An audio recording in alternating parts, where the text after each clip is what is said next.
नमस्कार, जय हिंद, वंदे मातरम। स्वागत है आप सभी का आपके अपने यूट्यूब चैनल स्टडीज़ ऑन 2.0 में। साथियों, आज हम सॉल्व करेंगे आपके संविधान, बिल्कुल भारत का संविधान है, इनसे संबंधित 50 मोस्ट इम्पोर्टेंट क्वेश्चन जो डायरेक्टली आर्मी, जीडी और ट्रेडमैन एग्जाम के लिए सीधे क्वेश्चंस पूछे जाते हैं। तो क्लास को आपको एंड तक वॉच जरूर करना, आपको एग्जाम में बहुत फायदा होने वाला है। और पूरे हमने 50 मॉडल पेपर की सीरीज बना रखी है, जिसकी प्लेलिस्ट बनी, वहां से जाके आप जरूर देखिएगा, आप कौन से भी मॉडल पेपर से भी फायदा होने वाला। तो चैनल पे पहली बार आए तो इनको सब्सक्राइब कर देना, ठीक है। सब्सक्राइब कर दे क्या कर देना है, नोटिफिकेशन को भी ऑन कर देना है, ताकि अगली क्लास का नोटिफिकेशन मिल सके, ठीक है। चलिए क्लास को शुरू करते हैं। पहला क्वेश्चन है कि रेगुलेटिंग एक्ट कब पारित किया गया? तो 1773 में, 1771 में, 1785 या फिर 1793 में रेगुलेटिंग एक्ट कब पारित किया गया? तो ये पारित किया गया 1773 ईस्वी में। याद रख लेना, बहुत ही इंपॉर्टेंट क्वेश्चन है, डायरेक्टली आपको एग्जाम में ऐसे क्वेश्चन पूछे जाएंगे, ठीक है। चलिए, मार्ले मिंटो सुधार का उद्देश्य क्या था? ठीक है, जो मार्ले मिंटो सुधार हुआ था 1909 ईस्वी में। कब हुआ था? 1909 ईस्वी में। इसका मुख्य उद्देश्य क्या था? तो प्रत्यक्ष निर्वाचन प्रणाली, भारतीयों की भागीदारी बढ़ाना, युद्ध में सहयोग या फिर पूर्ण स्वतंत्रता देना। इसका जो मुख्य उद्देश्य था वो आपको बढ़ाना है। तो इसका मुख्य उद्देश्य था वो था प्रत्यक्ष निर्वाचन प्रणाली, यानी कि ऑप्शन नंबर पहला हो जाएगा सही आंसर। चलिए, मार्ले मिंटो सुधार बिल किस वर्ष में पारित किया गया? तो अभी मैंने पहले ही बता दिया कि ये 1909 ईस्वी में मार्ले मिंटो सुधार हैं वो पारित किया गया था। ऑप्शन नंबर बी हो जाएगा सही ऑप्शन। अगला सवाल, किस अधिनियम की प्रमुख विशेषता प्रांतीय स्वायत्तता थी? किस अधिनियम की जो प्रमुख मुख्य रूप से जो विशेषता थी वो प्रांतीय प्रांतीय स्वायत्तता किससे संबंधित है? तो किस अधिनियम से संबंधित है? तो 1919 के, 1904 के, 1935 या फिर 1958 से? बताइए। तो ऑप्शन नंबर हो जाएगा बी, 1935 1935 के अधिनियम को प्रांतीय स्वायत्तता के रूप में इसकी मुख्य विशेषता दी गई है। सी आंसर हो जाएगा सही आंसर। अगला सवाल, भारत की संविधान सभा किसके अनुसार गठित की गई? भारत की संविधान सभा किसके अनुसार गठित की गई? साइमन आयोग का प्रस्ताव के द्वारा, क्रिप्स प्रस्ताव के द्वारा, माउंटबेटन योजना के द्वारा, कैबिनेट मिशन योजना के द्वारा। भारत की संविधान सभा किसके अनुसार गठित की गई, ये आपको बताना है। तो ये कैबिनेट मिशन योजना के अनुसार ये बैठक की गई है, ठीक है, गठित की गई है। ऑप्शन नंबर हो जाएगा डी आपका सही ऑप्शन। अगला सवाल, कैबिनेट मिशन योजना के अनुसार संविधान सभा में कुल कितने सदस्य होते थे? कैबिनेट मिशन योजना के अनुसार बताने की संविधान सभा में कुल सदस्यों की संख्या कितनी होते थे? ठीक है, 389, 409, 429, 505। तो सही ऑप्शन की बात करें तो यहाँ पे हो जाएगा 389। कितने थे सदस्यों की संख्या? 389। ए ऑप्शन हो जाएगा सही ऑप्शन। अगला सवाल, संविधान सभा में देशी रियासतों के लिए कितने प्रतिनिधि थे? संविधान सभा में देशी रियासतों के लिए कितने प्रतिनिधि थे? तो 100 थे, 70 थे, 85 या फिर 65 थे, ये आपको बताना है, ठीक है, कितने प्रतिनिधि थे? तो यहाँ पे सही ऑप्शन की बात करें हो जाएगा बी, यानी कि 70। कितने थे? 70 थे, 70, ठीक है। देशी रियासतों की संख्या कितनी थी संविधान सभा में? तो 70 थी, ठीक है। अगला सवाल, विधानसभा में किस डीसी रियासत के प्रतिनिधि ने भाग नहीं लेता? अब बताना है कि डीसी मतलब किस रियासत ने भाग नहीं लेता यहाँ पे, ठीक है। विधानसभा यानी कि संविधान सभा, संविधान सभा में किस देशी रियासत ने, यहाँ पे थोड़ा सा गलत टाइप हो गया, यहाँ पे लिख देना कि संविधान सभा में किस देशी रियासत के प्रतिनिधि ने भाग नहीं लिया था, ठीक है। जूनागढ़, कश्मीर, हैदराबाद, मैसूर। ऑप्शन नंबर हो जाएगा सी, हैदराबाद ने भाग नहीं लिया था, ठीक है। अगला सवाल, भारतीय संविधान को किसने बनाया? संविधान सभा ने, ब्रिटिश संसद ने, भारतीय संसद ने, गवर्नर जनरल ने। भारतीय संविधान को किसने बनाया? तो ये बनाया था संविधान सभा ने ही बनाया। किसने? संविधान सभा ने भारतीय संविधान को बनाया। ये ऑप्शन आपका हो जाएगा सही ऑप्शन। अगला सवाल है कि भारतीय संविधान सभा के लिए चुनाव कब संपन्न हुए? भारतीय संविधान सभा के लिए चुनाव कब संपन्न हुए? 1945, 1946, 1947, 1948 में। तो ये 1946 ईस्वी में। कब? 1946 ईस्वी में भारतीय संविधान सभा के लिए चुनाव हुए, वो संपन्न हुआ। ऑप्शन नंबर बी हो जाएगा सही ऑप्शन। भारतीय संविधान सभा की स्थापना कब हुई थी? बहुत ही इंपॉर्टेंट क्वेश्चन है। भारतीय संविधान सभा की स्थापना कब हुई थी? 10 जून 1946, 9 दिसंबर 1946, 26 नवंबर 1949, 26 दिसंबर 1949 को भारतीय संविधान सभा की स्थापना हुई थी। तो 26 नवंबर 1949 को हुई थी। कब? 26 नवंबर 1949 को। सी आंसर हो जाएगा आपका सही ऑप्शन। संविधान सभा का प्रथम अधिवेशन कहाँ हुआ था? मुंबई, कोलकाता, लाहौर, दिल्ली में। संविधान सभा का प्रथम अधिवेशन कहाँ पे हुआ था? बहुत ही इंपॉर्टेंट क्वेश्चन है। तो प्रथम अधिवेशन हुआ था दिल्ली में हुआ था। कहाँ पे हुआ था? दिल्ली में हुआ था। ठीक है, डी आंसर हो जाएगा सही ऑप्शन। अगला सवाल, संविधान सभा के उद्घाटन अधिवेशन की अध्यक्षता किसने की थी? संविधान सभा की उद्घाटन अधिवेशन की अध्यक्षता किसने की थी? तो वो उस समय अस्थायी अध्यक्ष के रूप में चुने गए थे। ठीक है, कौन थे? जवाहरलाल नेहरू, सच्चिदानंद सिन्हा, बी आर अम्बेडकर या फिर राजगोपालाचारी।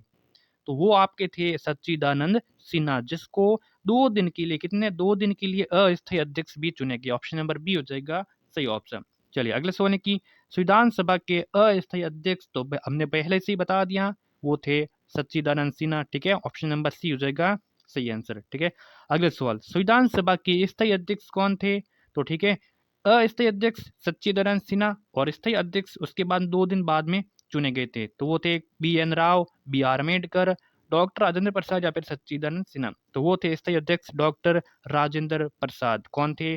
डॉक्टर राजेंद्र प्रसाद, सी ऑप्शन सही। संविधान सभा की संवैधानिक सलाहकार कौन थे? संविधान सभा में संवैधानिक सलाहकार थे वो कौन थे? शरत चंद्र बोस, के एम मुंशी, रफी अहमद, वेनेगल नरसिंह राव। तो ऑप्शन नंबर हो जाएगा यहाँ पे डी, वेनेगल। वेनेगल नरसिंह राव थे, वो संविधान सभा के संवैधानिक सलाहकार थे। ठीक है, डी ऑप्शन सही। संविधान सभा की प्रारूप समिति की नियुक्ति कब की गई? संविधान सभा की प्रारूप समिति की नियुक्ति कब की गई?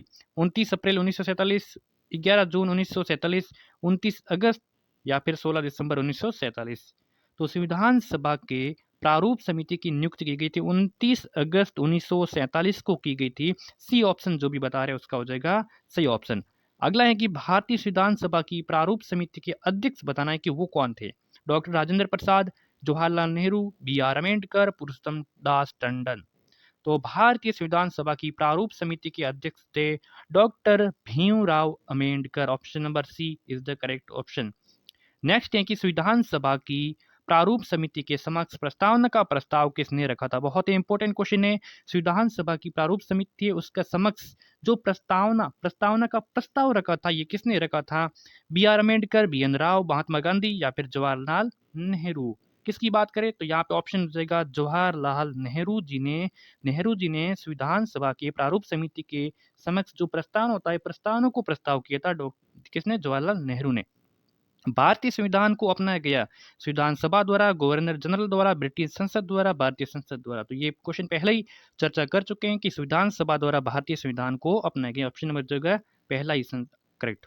चलिए, भारत की संविधान सभा ने किस तिथि को राष्ट्रीय ध्वज को अपनाया? राष्ट्रीय ध्वज को कब अपनाया भारतीय संविधान सभा ने? ठीक है, यहाँ पे क्या क्वेश्चन बनता है कि राष्ट्रीय ध्वज को संविधान सभा ने कब अपनाया इसको? ठीक है, तो कब? 22 जनवरी 1950, 24 जनवरी, 22 जुलाई 1947 या फिर 22 जुलाई 1948 को ये अपनाया था। 22 जुलाई 1947 को। कब? याद रख लेना कि एक तो डेट थी 22 जुलाई, ठीक है, और वर्ष था 1947 को। ध्यान रखना बहुत इंपॉर्टेंट है, सी आंसर हो जाएगा सही ऑप्शन। संविधान सभा ने संविधान को अंतिम रूप से किस दिन पारित किया? बहुत इंपॉर्टेंट क्वेश्चन है। संविधान सभा ने संविधान को अंतिम रूप से पारित कब किया? तो ये किया था कब? 26 नवंबर, बिल्कुल 26 नवंबर 1949 को। ठीक है, कब? 26 नवंबर 1949 को, और 26 जनवरी 1950 को तो लागू हुआ था। ठीक है, अंतिम रूप से पारित कब किया था? पारित किया था 26 नवंबर 1949 को, और लागू होता 26 जनवरी 1950 को। चलिए अगला है कि संविधान सभा के कितने उपस्थित सदस्यों ने प्रावधान पर हस्ताक्षर किए? बहुत इंपॉर्टेंट क्वेश्चन है। संविधान सभा की कितने उपस्थित सदस्यों ने संविधान पर हस्ताक्षर कितनों ने किया था? 262, 284, 287, 299। तो ये किया था 299 सदस्यों ने संविधान सभा पर अध्यक्ष की यहाँ पे हस्ताक्षर किया था संविधान सभा पर। ठीक है, चलिए अगला सवाल, भारत के संविधान का निर्माता किसे माना जाता है? महात्मा गांधी को, बी आर अम्बेडकर को, जवाहरलाल नेहरू को, बी एन राव को। भारत के संविधान का निर्माता माना जाता है डॉक्टर भीमराव अम्बेडकर को माना जाता है। बी ऑप्शन जो भी बता रहे हैं सही हो जाएगा। भारतीय संविधान सभा में महिला सदस्यों की कुल संख्या कितनी थी? भारतीय संविधान सभा में महिला सदस्यों की कुल संख्या 10, 12, 13, 15। तो वो थी 15, जो भी बता रहे हैं 15 ऑप्शन हो जाएगा डी आपका सही ऑप्शन। ठीक है, अगला सवाल, संविधान निर्माताओं ने किस पर विशेष ध्यान दिया? हाँ, इंपॉर्टेंट क्वेश्चन है। संविधान जो निर्माता थे उन्होंने किस विषय पर जो विशेष ध्यान दिया? ठीक है, ये आपको बताना है। तो प्रस्तावना पर ठीक है, मूल कर्तव्यों पर, मौलिक अधिकार पर, नीति निर्देशक तत्व पर संविधान निर्माताओं ने किस पर विशेष ध्यान दिया? तो विशेष ध्यान दिया प्रस्तावना पर, विशेष ध्यान दिया किस पर दिया? प्रस्तावना पर। ये ऑप्शन सही। भारत एक है तो भारत क्या है? धर्मनिरपेक्ष राष्ट्र है, हिंदू राष्ट्र है, हिंदू मुस्लिम राष्ट्र है, या फिर इनमें से कोई नहीं? तो भारत क्या है? तो भारत एक है धर्मनिरपेक्ष राष्ट्र हैं, यानी कि सभी धर्मों को भारत है वो समान दृष्टि से देखता है, समान दृष्टि, किसी के साथ भेदभाव पक्षपात नहीं करता है, सभी को समान अधिकार देता है, इसलिए भारत एक धर्मनिरपेक्ष राष्ट्र है। ये ऑप्शन हो जाएगा सही ऑप्शन। भारतीय संविधान की आत्मा किसे कहा जाता है? मूल अधिकार को, नीति निर्देशक तत्वों को, प्रस्तावना को, उपयुक्त सभी को। भारतीय संविधान की आत्मा किसे कहा जाता है? तो प्रस्तावना को भारतीय संविधान की आत्मा कहा जाता है। सी ऑप्शन जो भी मेरे भाई बहन बता रहे हैं उनका हो जाएगा सही ऑप्शन। दोस्तों, चैनल को सब्सक्राइब नहीं किया तो स्टडी जोन 2 पॉइंट इस यूट्यूब चैनल को ज़्यादा से ज़्यादा शेयर करना है, सब्सक्राइब भी करना है, ठीक है। आगे आप कोई भी एग्जाम की तैयारी करोगे तो मैं बड़े से बड़े मॉडल पेपर आपके सामने सॉल्व करने की कोशिश करूंगा, ठीक है, आपके लिए। किस वर्ष भारत एक प्रभुत्व संपन्न प्रजातांत्रिक गणराज्य बना? 1947, 1951, 1935, 1950। किस वर्ष भारत एक प्रभुत्व संपन्न प्रजातांत्रिक गणराज्य बना? तो 1950 में बना। कब? 1950 में बना। ऑप्शन नंबर डी हो जाएगा सही ऑप्शन। संविधान की प्रस्तावना को संशोधन कितनी बार किया गया? संविधान की प्रस्तावना को संशोधन कितनी बार किया गया? 3 बार, 2 बार, 1 बार, या फिर 0 बार। संविधान की प्रस्तावना को संशोधन कितनी बार किया गया? तो ये 1 बार किया गया। कितनी बार? 1 बार। कब किया गया? कमेंट में आपको बताना है, ठीक है। चलिए, भारतीय संविधान की प्रस्तावना में प्रथम संशोधन कब किए गए? तो आपको कमेंट बताने की जरूरत नहीं है, यहाँ पे क्वेश्चन ही आ गया है कि भारत के संविधान की प्रस्तावना जो संशोधन हुआ था वो पहली बार हुआ था। कब हुआ था? तो 1976 ईस्वी में हुआ था। कब हुआ था? 1976 ईस्वी में हुआ था। ऑप्शन नंबर सी आपका सही ऑप्शन। भारतीय राजनीति व्यवस्था में कौन सर्वोच्च होता है? तो सर्वोच्च न्यायालय होता है, संविधान होता है, संसद होता है, या फिर धर्म होता है। भारतीय राजनीति व्यवस्था में जो सर्वोच्च होता है तो सर्वोच्च होता है संविधान होता है। सर्वोच्च कौन होता है? सर्वोच्च संविधान होता है। ऑप्शन नंबर बी सही हो जाएगा। भारतीय संविधान का अभिभावक कौन होता है? राष्ट्रपति होता है, प्रधानमंत्री होता है, सर्वोच्च न्यायालय होता है, या फिर निर्वाचन आयोग होता है। भारतीय संविधान का अभिभावक कौन होता है? तो अभिभावक होता है सर्वोच्च न्यायालय होता है। कौन होता है? सर्वोच्च न्यायालय। आपको राष्ट्रपति नहीं करके आना है, यहाँ पे सर्वोच्च न्यायालय ऑप्शन हो जाएगा सी ऑप्शन सही ऑप्शन, ठीक है। भारतीय संविधान की में कितनी सूचियां हैं? भारतीय संविधान में सूचियों की संख्या, न कि अनुसूचियों की संख्या पूछी है, ठीक है। तो सूचियों की संख्या थी 3 थी। कितनी थी? सूचियों की संख्या 3 थी। चलिए, अगला सवाल है कि लिखित संविधान की अवधारणा ने सर्वप्रथम कहाँ जन्म लिया? France, America, Britain, Switzerland.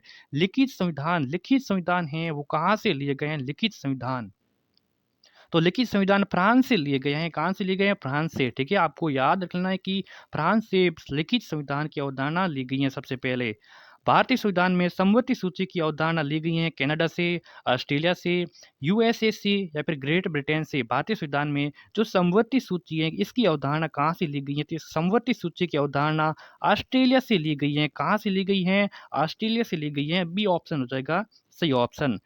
अगला सवाल है कि भारतीय संविधान में शामिल नीति निर्देशक सिद्धांत किसके संविधान से प्रेरित हैं? भारतीय संविधान में शामिल नीति निर्देशक सिद्धांत किससे संविधान से प्रेरित हैं? कनाडा से, अमेरिका से, ऑस्ट्रेलिया से, या फिर आयरलैंड से। नीति निर्देशक तत्व कहाँ से लिए गए हैं? तो ये लिए गए हैं आयरलैंड से लिए गए। कहाँ से? आयरलैंड से लिए गए नीति निर्देशक तत्व। आपका चौथा ऑप्शन जो भी बता रहे हैं उसका हो जाएगा सही आंसर।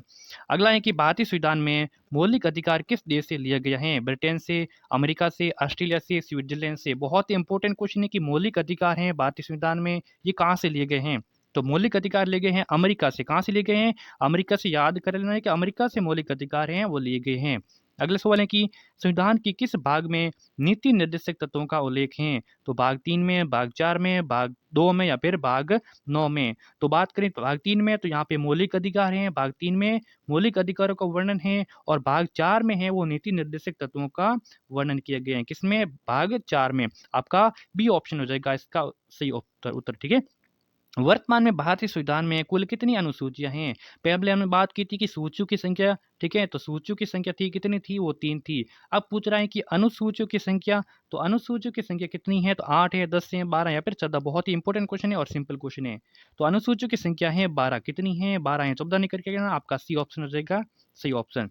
अगला है कि आंध्र प्रदेश एक भाषाई राज्य के रूप में इसको कब गठित किया गया? बहुत ही इंपॉर्टेंट क्वेश्चन है। आंध्र प्रदेश को एक भाषाई राज्य के रूप में इसका गठन कब हुआ था? तो 1950 में, 1953 में, 1956 में, 1961 में। ठीक है, ये सभी क्वेश्चन एसएससी एग्जाम में पूछे गए हैं और एसएससी जीडी एग्जाम के लिए तो बहुत ही ज़्यादा इंपॉर्टेंट हैं। तो 1953 में आंध्र प्रदेश को एक भाषाई राज्य के रूप में गठित किए गए हैं। ऑप्शन नंबर बी सही ऑप्शन। अगला है कि भारतीय संविधान की कौन से अनुच्छेद नागरिकता से संबंधित हैं?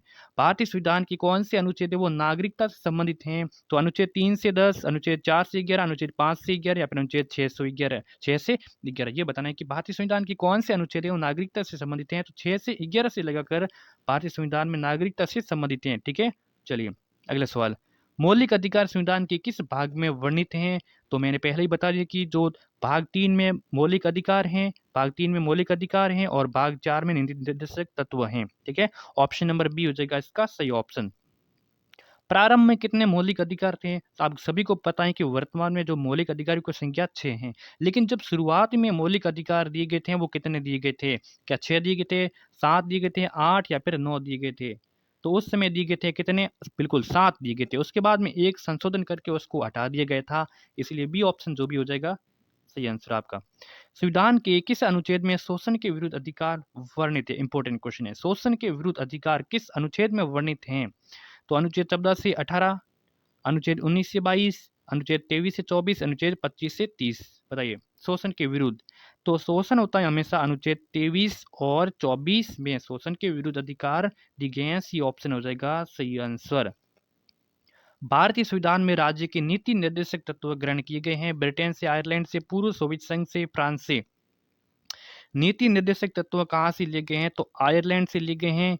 हो सकता है हमने इस क्वेश्चन की चर्चा पहले की होगी। ठीक है, संसद की कार्रवाई सूची में प्रथम विषय किसका होता है? शून्यकाल का, प्रश्नकाल का, ध्यानाकर्षण प्रस्ताव का या फिर स्थगन प्रस्ताव का? संसद की कार्रवाई सूची में प्रथम विषय किसका होता है? तो पहला विषय किसका होता है? पहला विषय होता है प्रश्नकाल का होता है। किसका होता है? प्रश्नकाल का पहला विषय होता है। दूसरा ऑप्शन सही ऑप्शन हो जाएगा। सांसदों के वेतन का निर्णय कौन करता है? सांसद करता है, केंद्रीय मंत्रिपरिषद करता है, राष्ट्रपति करता है या फिर लोकसभा का अध्यक्ष करता है? सांसदों के वेतन का निर्णय कौन करता है? तो वो सांसद ही करते हैं। ऑप्शन नंबर पहला हो जाएगा सही ऑप्शन। भारत की पार्लियामेंट का उद्घाटन कब हुआ था? आपको बताना है कि भारत की पार्लियामेंट का उद्घाटन 1917 में, 1927 में, 37 में या फिर 47 में। भारत की पार्लियामेंट का उद्घाटन हुआ था 1927 ईस्वी में। कब हुआ था? 1927 ईस्वी में। कौन सा ऑप्शन हो जाएगा? बिल्कुल दूसरे ऑप्शन में आपका 1927 है। अगला सवाल। राष्ट्रपति का निर्वाचन किस प्रकार से होता है? प्रत्यक्ष रूप से, मनोनयन द्वारा या फिर कोई स्पष्ट प्रावधान नहीं है। तो राष्ट्रपति का निर्वाचन कैसे होता है? तो राष्ट्रपति का निर्वाचन सीधी जनता नहीं कर सकती है, इसलिए अप्रत्यक्ष रूप से होता है। किस प्रकार? अप्रत्यक्ष रूप से होता है। ऑप्शन नंबर बी हो जाएगा आपका सही ऑप्शन। तो चलिए आज के सेशन में 50 पूरे प्रश्न हमने सॉल्व कर दिए हैं। 50 में से आपका स्कोर क्या रहता है एक बार हमें ज़रूर बताएं। इस यूट्यूब चैनल को ज़्यादा से ज़्यादा सब्सक्राइब करना है और ठीक है, और ज़्यादा से ज़्यादा शेयर भी करना है। ठीक है, नोटिफिकेशन को भी ऑन कर देना है। आपको ज़्यादा से ज़्यादा क्लासेस पर मिलती रहेंगी। धन्यवाद।